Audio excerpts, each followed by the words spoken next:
I've been loving cruise ships since I was 24, and whilst I've been getting older, the rest of the cruising world has been getting younger ever since. Back then, the average cruiser was 200 years old, and now even on Cunard, the average age has dropped to, 120? Those of us still in double figures might want to keep in shape so that we can flash our liver-spotty abs around the pool when we hit 100. So here is every machine in the gym, a few easy fitness hacks, and your best bet for cutting calories when eating on board. Here, ladies and gentlemen, we go.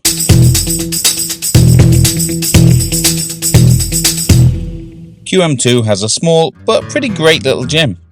It's not going to do the trick for a bodybuilder or a world's strongest man competitor, but realistically the heaviest lifting I see on most ships is in the buffet. Whilst this gym won't rival a commercial gym on land, it's better than any hotel gym I've ever been in, and it's way better than the average QM2 passenger needs.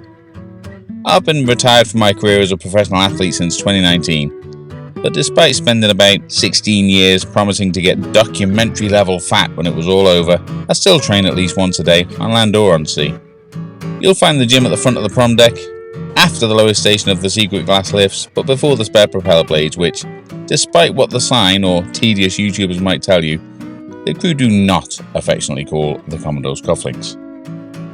The gym itself has a bit of an awkward horseshoe shape, and if anyone ever used it, then some things would be really weird. The stretching area, which is a little alcove with a 1960s style wooden school ladder, for example. But as it's basically there for decorative purposes, it's no big deal. For me, that kind of thing looks like weird nostalgia, but to a lot of Cunard passengers, I suppose it's a newfangled fitness contraption. I did see an old boy wandering around in a vest one day looking puzzled. I expect he was looking for the bulwarker. That was the busiest I ever saw the place. There was me, the old boy, a lady on an exercise bike scratching herself silly, a crew member looking after the place, and a housekeeper poised with a vacuum to suck up all the eczema when Scratchy Granny moved on. Like most ships, Technogym got the job of kitting out this particular barely used gym. The wise old Technogymmers have provided deep breath, lat pull down, seated row, chest press, pec fly, shoulder press, leg press, leg extension, total ab machine. Obvious missing pieces are a bicep curl and a tricep extension, but to be fair, I never spotted any biceps or triceps on board anyway. There also used to be a dual pulley, but that's vanished. Like my patience when Hyacinth says, "It's not a cruise ship, it's an ocean liner." There's a selection of fairly low weight dumbbells, and whilst there's no bench press, there is a squat rack with an Olympic bar and a very modest set of plates. It's enough to make do with, you just have to keep the reps high, possibly your expectations low.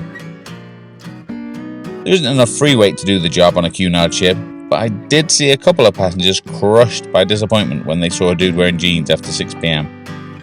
The cardio section is equally decent, also Technogym. You'll find 14 standard treadmills, 2 curved manual treadmills, 2 rowing machines. These are also Technogym, and they're okay, but we all know that they should have bought Concept 2s, or at least kept the 2 that they definitely used to have.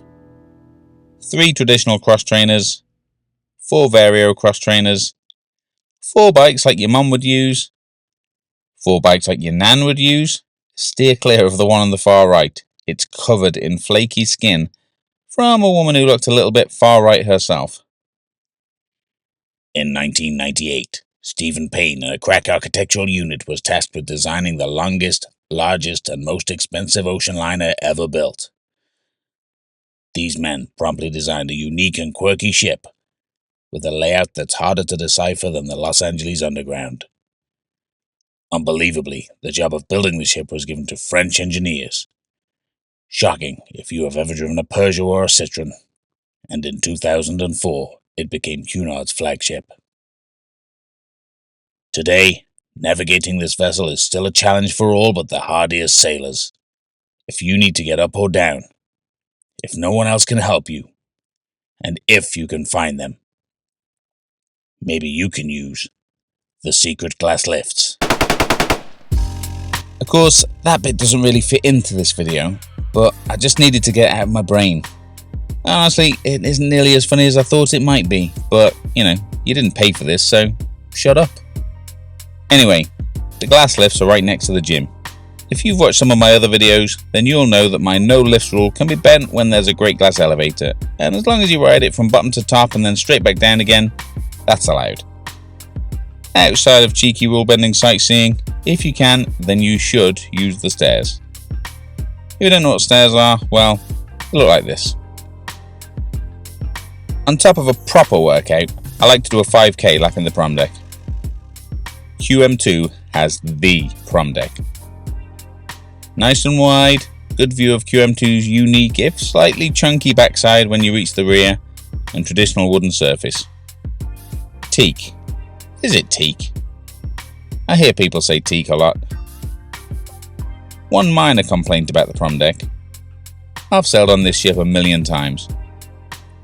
When passing this bit at the rear of the ship, I've always wondered why they pipe in ocean sounds through this speaker. This trip, I realised that they aren't. That sound isn't the ocean, and it's not coming from the speaker. It's the noise of air conditioning coming from this massive and very obvious vent. I suppose I'm not really complaining about the Prom Deck so much as, my own stupidity. Still, the Lord gave me charisma and good looks, so I suppose it wouldn't have been fair to give me intelligence too. If you've been to the gym and done your laps and you still haven't closed your rings, then take the stairs up to deck 12. You'll burn a few calories looking for the football and basketball court that Cunard still advertised despite removing it about, 100 years ago? Then you can whack a few balls in the driving net or play short tennis. Unless you're tall. If you were into pretending to exercise and doing it, then there's areas for shuffleboard, quoits, there's a broken golf simulator down the deck. Let's not pretend that swimming on a ship is a thing. Swimming in a cruise ship pool is not a thing. Unusually, the buffet is on the Prom Deck rather than up high. On the one hand, this means that there'll likely be fewer stairs between you and a midnight snack. On the other hand, it also means that it's almost instinctive to bash out a few extra laps after every plateful. You can make or break a healthy diet in King's Court. At breakfast time, there's a rockin' omelette station, loads of fresh fruit and yogurt, and cold cuts and smoked salmon. All great. Unfortunately, there's also bacon, both the American style and the nice stuff. And French toast and waffles with syrup that you can literally feel clogging up your arteries. As a professional sportsman, I'm a man of discipline, so my arteries remained waffle-free.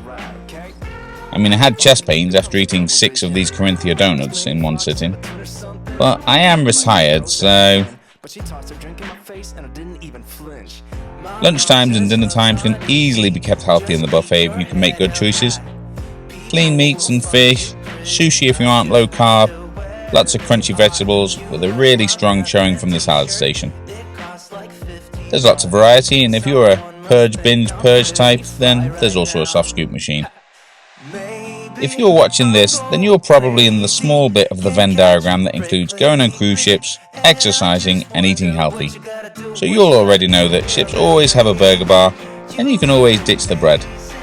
I mean, I never do, but I know that I should. The main dining room's got a reasonable menu most days, and small adjustments, no cream, sauce on the side, that kind of thing, will easily be accommodated.